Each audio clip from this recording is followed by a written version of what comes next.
Every step you take, every breath.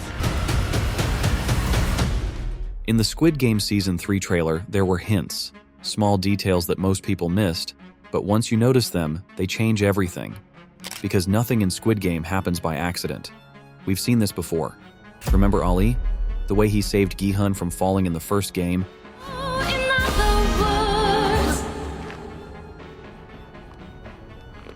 Only to be betrayed and fall to his death later?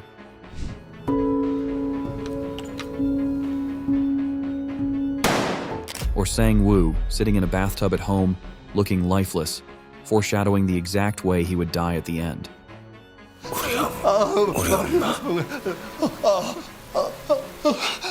And here's the biggest clue everyone missed. The walls of the dormitory. The entire time, the walls showed every single game the players were going to face. No one noticed. Until it was too late. Now, it's happening again. Season 3 is giving us clues about who won't make it out alive. You just have to know where to look. A player staring too long at a certain object. A color that doesn't seem right. A moment of hesitation before shaking hands. These are not random choices. They are warnings. And if past seasons have taught us anything, it's this. The deaths are already decided. Before we continue with the video, I want to ask for your help. I'm trying to reach 50 subs by the end of this week, and I'd really appreciate it if you could hit that subscribe button and help me out. Alright, now let's dive back in. The show's creator, Hwang Dong-hyuk, is known for leaving hidden messages in dialogue, visual cues, and even player numbers. They're the show's way of telling us, pay attention. The answers are already here. The deaths are already written.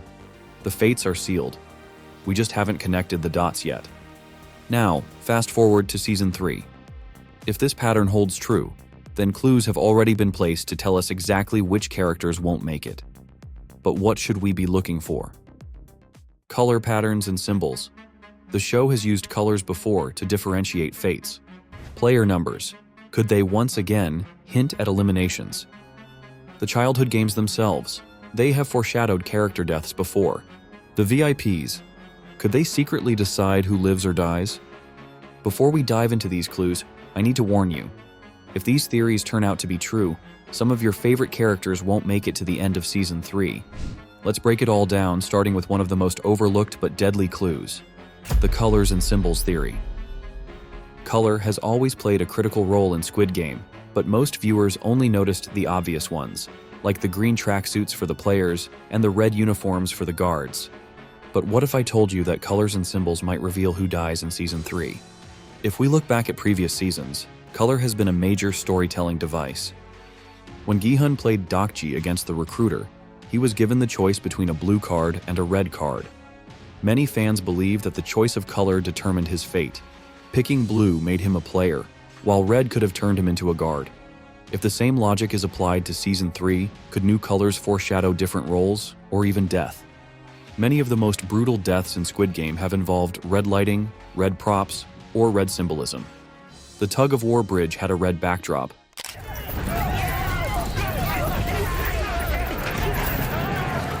The glass stepping stones challenge was bathed in a red hue.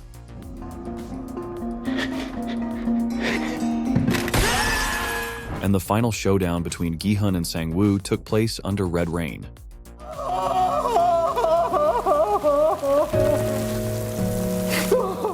Could a character wearing more red in Season 3 be an early warning sign of their elimination? The VIPs always appear in golden masks and black outfits, indicating wealth and control. But have you noticed that players who get too close to the VIPs rarely survive? Season 2 hinted that certain characters might be chosen to entertain them. If a player interacts with a VIP in Season 3, it could mean they are marked for death. What does this mean for Season 3? Some leaks and rumors suggest that new color-coded uniforms might be introduced in Season 3. If true, then these uniforms could serve as hidden death flags. Here's what might happen. A special group of players?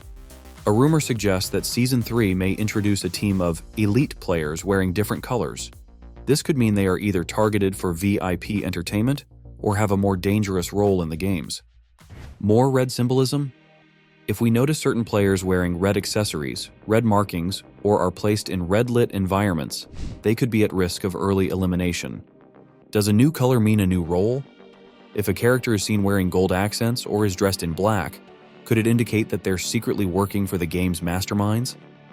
In Season 1, the guards had 3 distinct symbols on their masks. Circle, lowest rank, workers. Triangle, armed enforcers. Square, supervisors, highest rank before the frontman. But here's where things get interesting. Guards with a triangle were often involved in deadly executions. Circles were the most expendable. They were killed whenever players revolted. Squares almost never died except in betrayals. Now, imagine if players in Season 3 also had hidden symbols on their uniforms. Could these marks reveal who's going to die next? Some fans speculate that certain characters will unknowingly be given a marked uniform, deciding their fate from the moment they enter the game.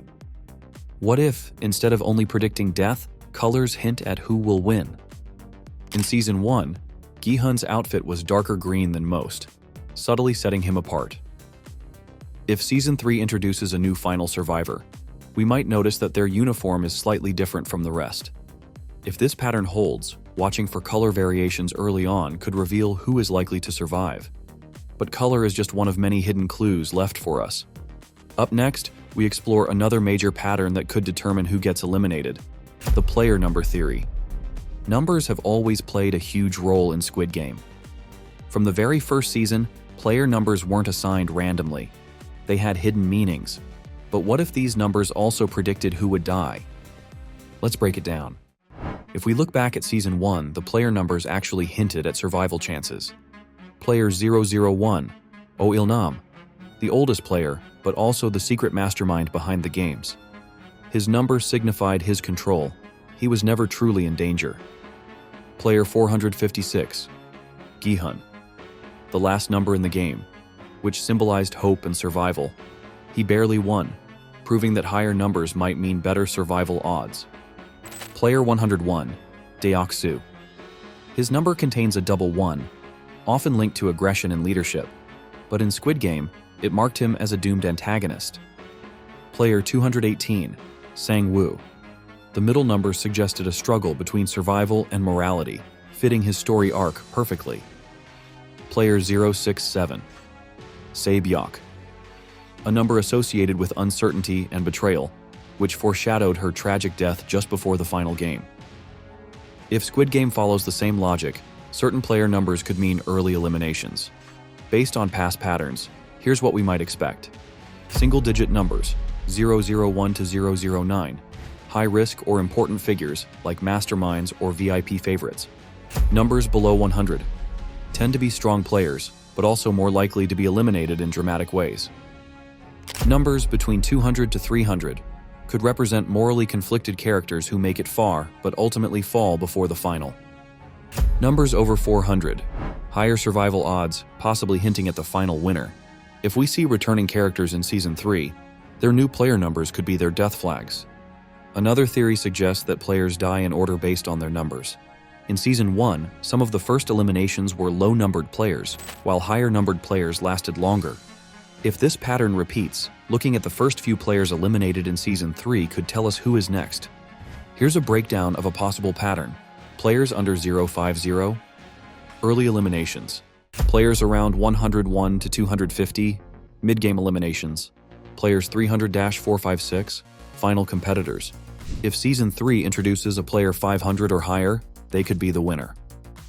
One wild theory suggests that player 001 and player 456 are always connected. In Season 1, player 001 was Il-nam, the mastermind. Player 456 was Gi-hun, the survivor. Now, in Season 3, if we get a new player 001 and a new player 456, it could foreshadow a similar dynamic, one being an insider, the other being a future winner. If Gi-hun returns and is assigned player 001, that could mean he is now part of the system, possibly working with or against the game. Meanwhile, if the new protagonist is given player 456, they might be destined to survive. What should we watch for? Who gets player 001? Are they really just another contestant, or do they have a hidden agenda? Who gets player 456? Are they the next Gi-hun, or will the game break the pattern this time? Are there new numbers above 456? If so, this could mean an unexpected survivor. Which numbers match past player fates? If a new player shares the same number as a dead contestant from Season 1, could they meet a similar fate? Numbers never lie in Squid Game. And if Season 3 continues the trend, some players are already marked for death before the games even begin. But player numbers are only part of the puzzle. The next big clue? The childhood games themselves. Could the new deadly challenges foreshadow eliminations before they even happen? Let's find out. Let's go back to the first season. Ali, 199, betrayed in the marble game. Ali's kindness was his downfall, and his death was foreshadowed by his trusting nature. In the tug-of-war game, he literally carried his team to survival. But later in the marbles game, he was tricked and left with nothing. Just like in his real life, where he was betrayed by his employer. Deoksu 101, the glass bridge fall. Deoksu was always about power and dominance, but his biggest fear was falling. His game-ending betrayal on the glass bridge, where he was shoved off, was hinted at earlier in the show. Remember how he pushed people aside to escape the guards and double-crossed his allies? The show symbolically punished him in a way that fit his character. Saebyok 067, a knife to the stomach. Saebyok was a silent observer, always watching before making her move. And what was her final fate? She was stabbed in the stomach, which eerily mirrored how she held a knife defensively earlier in the show. Even in the marbles game, she played cautiously, never rushing. Yet in the end, she couldn't avoid the inevitable. Now that we know the games predict deaths, let's talk about Season 3. Though Netflix hasn't confirmed the exact games in Season 3, there have been leaks and theories about possible new childhood games. And if past seasons are any indication, these games might hint at how some characters will die. One rumored game involves players having to swing across a large gap using ropes, like in a playground. Sounds simple, right? But here's the twist. Some ropes aren't strong enough, and players will fall to their deaths. The only way to win is by choosing the right strategy, either copying another player's method or calculating the safest path. Who is most at risk? If a character is overconfident, like Deoksu in Season 1, they might try to swing recklessly and fall. If someone trusts the wrong player to test a rope first, they could be betrayed and tricked into using a weak rope, similar to how Ali was deceived in the marble game. This game could foreshadow early eliminations and expose players who are too reckless or too trusting. Another rumored game is a version of musical chairs. Instead of just losing a round, the player left standing when the music stops is eliminated. This game could mirror betrayals and alliances. Just like in Season 1, characters may team up and turn against each other to survive. Social manipulation. Those who are too kind or hesitant to push others aside could be eliminated early. In past seasons, kind-hearted players like Ali and Saebyok struggled in social-based games. If a new version of musical chairs happens, we might already know which players are doomed. A rumored final game in Season 3 is a giant, shifting maze, where players must find the exit before time runs out. However, there's a catch. The maze constantly changes its layout, forcing players to adapt. Only one person can escape. Eliminated players are trapped forever, meaning their exit is actually their death. How could this predict deaths? Strategic players might hesitate too long and get caught. Players who rely too much on others could get backstabbed. Characters who work alone might have the best survival chance. This game would be a perfect way to end the season, especially if Gi-hun or another returning character has to make a brutal choice about who to leave behind. If past seasons taught us anything, the new childhood games will foreshadow. A reckless character will die in the rope swing game. A loyal but naive character will lose in musical chairs. A highly strategic player might make it to the final game, only to be trapped in the maze. But what if the VIPs already know who's going to die before the games even begin? Up next, let's talk about the most powerful force in Squid Game that controls life and death, the VIPs. If there's one group of people who hold all the power in Squid Game, it's the VIPs. They sit back, sip expensive drinks, and place bets on who lives and who dies. But here's the real question. Do they actually decide who wins before the game even starts? What if Season 3 is already rigged? We know that in Season 1, certain players seemed favored or were given special treatment. But Season 3 might take things one step further, with the VIPs having direct control over eliminations. Could they be pre-selecting players to die based on hidden criteria? Let's break down the theories. The VIPs were introduced in Episode 7 of Season 1, where they casually watched the players fight for their lives while treating the entire event like a sporting match. But did you notice these subtle clues that they may have influenced the game? The Glass Bridge game was suspiciously unfair. Unlike the other challenges, the Glass Bridge was pure luck. The VIPs enjoyed watching players suffer, meaning the game was designed to create maximum eliminations. When Player 017 revealed he could tell the difference between normal and tempered glass, the VIPs got annoyed. Moments later, the frontman killed the lights, forcing him to take a blind guess. This proves that when the VIPs don't like something, they can change the rules. Did the VIPs already know who would win? The way they talked about the players made it seem like some contestants were more valuable than others. Gi-hun, 456, was one of the only contestants without a personal connection to the frontman or the VIPs. Could this be why he was allowed to win? The organ harvesting operation. In Season 1, certain guards were secretly removing organs from eliminated players and selling them. This suggests that not all deaths are as random as they seem. Some players were being targeted for black market organ trade. If this secret operation continues in Season 3, certain players might be selected for their bodies before the game even starts. Now, what does this mean for Season 3? If the VIPs are betting on the players, that means some eliminations might be pre-planned. Here's how they could be secretly controlling who dies next. What if some contestants enter the game with no chance of survival? The VIPs might have selected certain players just for their amusement, watching them die in the most humiliating ways possible. These marked players could be deliberately placed in impossible situations, like being given the worst starting positions in team-based games. If the Glass Bridge returns, marked players might be forced to go first. Just like some players are doomed to die, others might be protected to keep things interesting. In Season 1, Ilnam001 was never in danger because he was a VIP himself. If a Season 3 player has VIP connections, they could be shielded from elimination, maybe even given secret advantages. This means the most dangerous player might not be the strongest contestant, but the one with VIP backing. What if a player who thinks they are protected suddenly gets betrayed? We could see a character who acts cocky, thinking they are safe because of VIP sponsorship. But then, at a crucial moment, the VIPs turn on them for entertainment. This would be the ultimate plot twist, proving that no one is really safe. If this theory is true, watch out for these signs. Players who receive special treatment early on, they might actually be VIP targets for a dramatic elimination later. A contestant who seems untouchable, they might have secret backing from a VIP. A character who tries to outsmart the VIPs, they could meet a brutal fate for daring to challenge the system. Players with medical backgrounds or rare blood types, they might be secretly chosen for organ harvesting. At the end of Season 2, we saw Gi-hun making a bold decision. He wasn't going to let the games continue, but how can he possibly stop them? Gi-hun infiltrates the VIPs.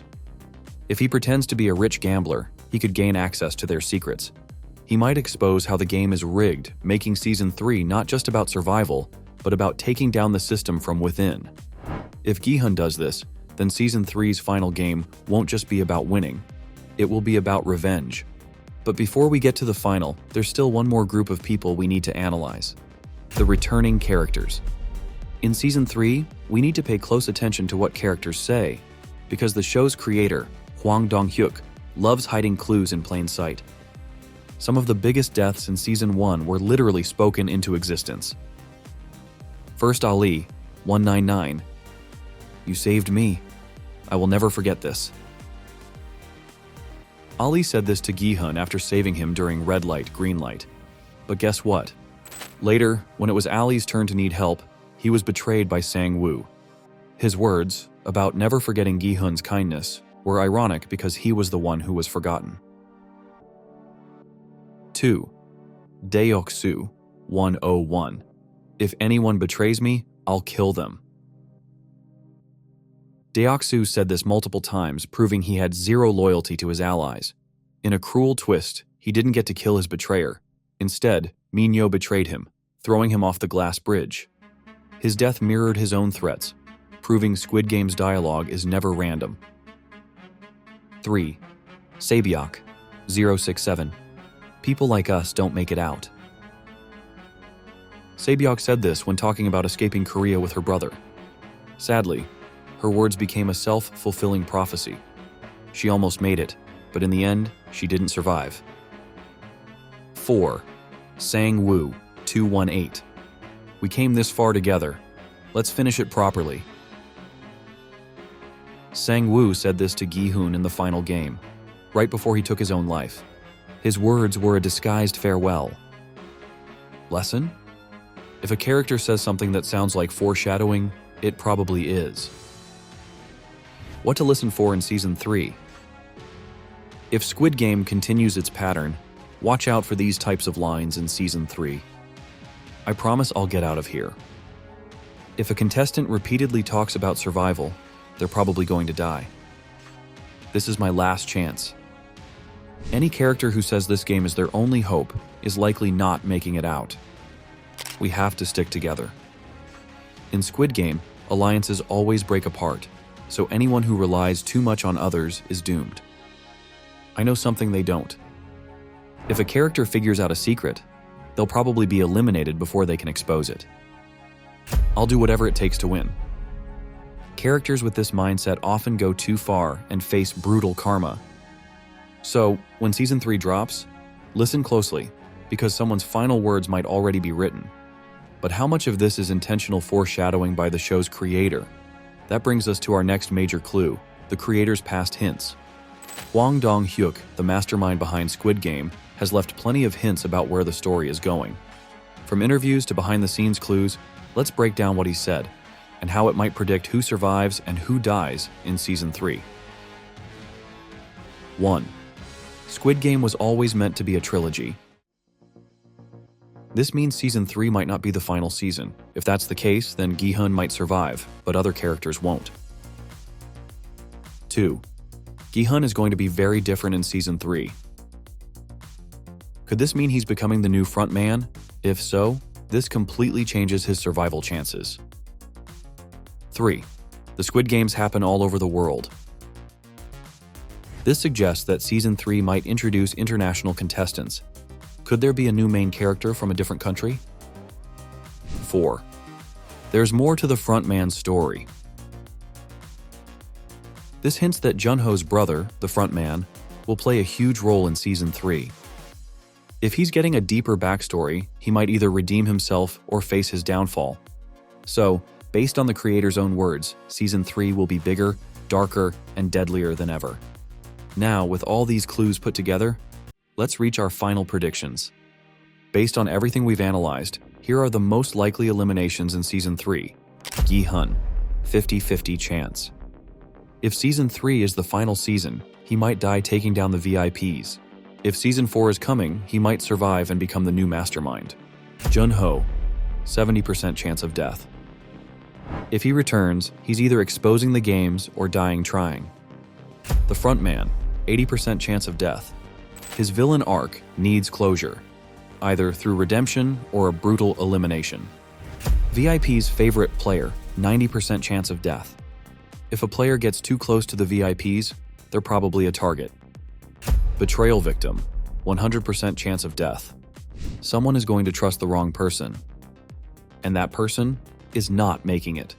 Squid Game has always been about hidden clues, foreshadowing, and brutal irony. If Season 3 follows the same formula, then some deaths are already decided. So who do you think won't survive? Comment your predictions below. And if you made it this far, don't forget to subscribe, because when Season 3 drops, we're going to break down every hidden detail.